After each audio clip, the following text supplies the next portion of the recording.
ನೋಡಪ್ಪ, ನೀ ಎಷ್ಟು ಎಕರೆ ಬಿತ್ತಿದ್ದಿ? 4 ಎಕರೆ. ನಂದು 40 ಎಕರೆ.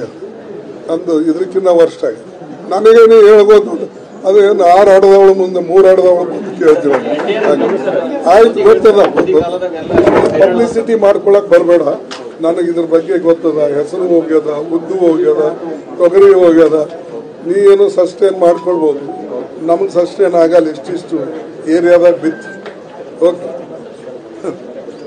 ಮೋದಿ ಶಾ ಕೇಳಿ ತೊಗರಿ.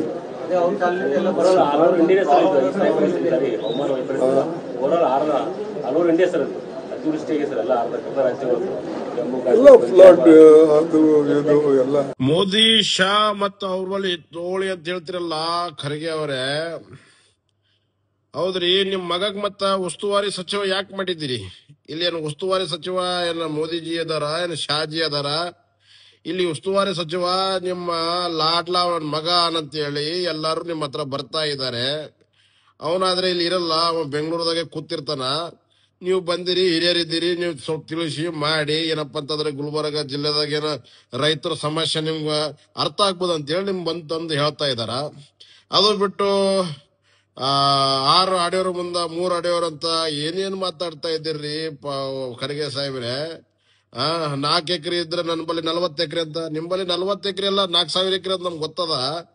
ನೀವ್ ಎಕರೆಗಳು ತಗೊಂಡು ಏನ್ ಮಾಡ್ಬೇಕು? ನೀವ್ ಏನ್ ಜನರು ಓಟ್ ತಗೋಗೇನೋ ಕಾಲು ಬೀಳ್ತೀರಿ, ರೈತರ ಪರವಾಗಿ ನಿಂದಿರ್ತೀವಿ ಅಂತ ಹೇಳ್ತೀರಿ, ಬಂದೇನೋ ಮಸ್ಕ ಹೊಡಿತೀರಿ. ಈಗೇನೋ ರೈತರು ಬಂದ್ರೆ ಇಂಥ ಡೈಲಾಗ್ಗಳು ಹೊಡೆದು ಕಳಿಸ್ತೀರಿ. ಇಡೀ ನಮ್ಮ ಕಲಬುರಗಿ ಭಾಗದಲ್ಲಿ ಸಾವಿರಾರು ಎಕರೆ ಹೊಲಗಳು ತಾವು ರೈತರ ಜಮೀನನ್ನು ತಗೊಂಡು ಫ್ಯಾಕ್ಟರಿಗಳು ಕೊಟ್ಟು, ಫ್ಯಾಕ್ಟರಿಗಳೊಳಗೆ ಸಣ್ಣ ಸಣ್ಣ ರೇಟ್ ಅಲ್ಲಿ ತಾವು ಇಸ್ಕೊಟ್ಟು ಮತ್ತ ಹೆಚ್ಚಿನ ಲಾಭ ನೀವು ತಿಂದು ಇವತ್ತೇನಪ್ಪ ಅಂತಂದ್ರೆ ಇಡೀ ನಮ್ಮ ಕಲಬುರಗಿ ಜಿಲ್ಲೆಯಲ್ಲಿ ಸಾವಿರಾರು ಕುಟುಂಬಗಳು ಇವತ್ತ ಗುಳೆ ಹೋಗ್ತಾ ಇದಾವೆ ಹೊಲ ಮಾರಿ ಮಾರಿ. ಮತ್ತ ನೀವೇನು ಆಶ್ವಾಸನೆ ಕೊಡ್ತೀರಿ?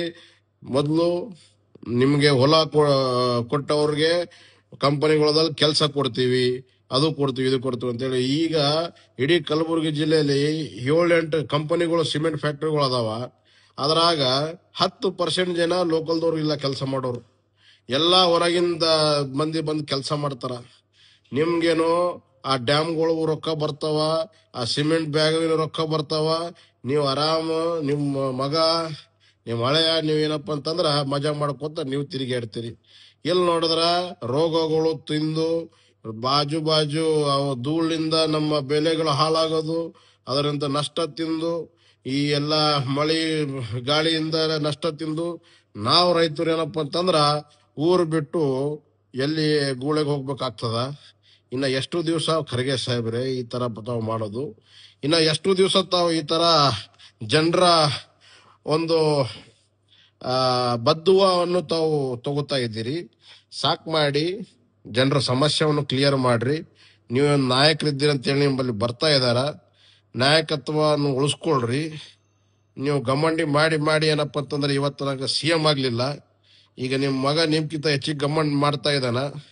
ಏನೋ ಮುಂದೆ ರಾಜಕೀಯದ ಭಾಗ ನಿಮ್ದು ಉನ್ನತ ಆಗ್ತದೋ, ನಿಮ್ ಮಗಂದು ಉನ್ನತ ಆಗ್ತದೋ, ದೇವ್ರಿಗೆ ಬಿಟ್ಟಿದ್ದು, ಆ ಬುದ್ಧ ದೇವನಿಗೆ ಬಿಟ್ಟಿದ್ದು. ಓಂ ನಮೋ ಬುದ್ಧಾಯ.